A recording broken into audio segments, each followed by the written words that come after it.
যে কোনো নামাজের আজানের সময় যদি কেউ সহবাসরত থাকে তাহলে করণীয় কি? আমরা অনেকেই জানি না। আমরা চিন্তায় পড়ে যাই, এখন আমার কি করা উচিত? সহবাস করব না বিরত থাকব? আজানের কারণে সহবাস বন্ধ করা আবশ্যক বা ফরজ নয়। তারা তাদের স্বাভাবিক কাজে সম্পন্ন করতে পারবেন। তবে আজান আল্লাহর বরত্ব ও মহিমার ঘোষণা, এর প্রতি সম্মান প্রদর্শন করা একজন মুমিনের দায়িত্ব।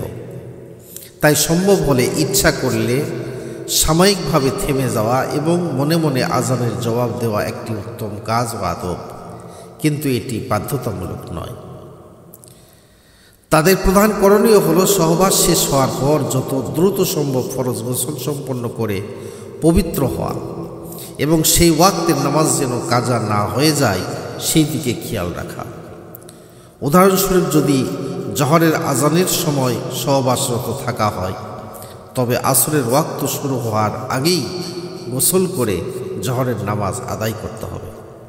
রমজান মাসে যদি সহবাসরত অবস্থায় ফজরের আজান শোনা যায়, যা সুবহে সাদিক বা ভোরের সাদা আভা উদিত হওয়ার সময়, তবে তাৎক্ষণিকভাবে সহবাস থেকে বিরত হতে হবে। যদি আজান শুরু হওয়ার সাথে সাথেই বা সুবহে সাদিক হয়ে গেছে এটা নিশ্চিত হওয়ার পরেও সহবাস চালিয়ে যাওয়া হয়, তবে ওই দিনে রোজা ভেঙে যাবে এবং এর জন্য কাজা ও কাফারা উভয় আদায় করতে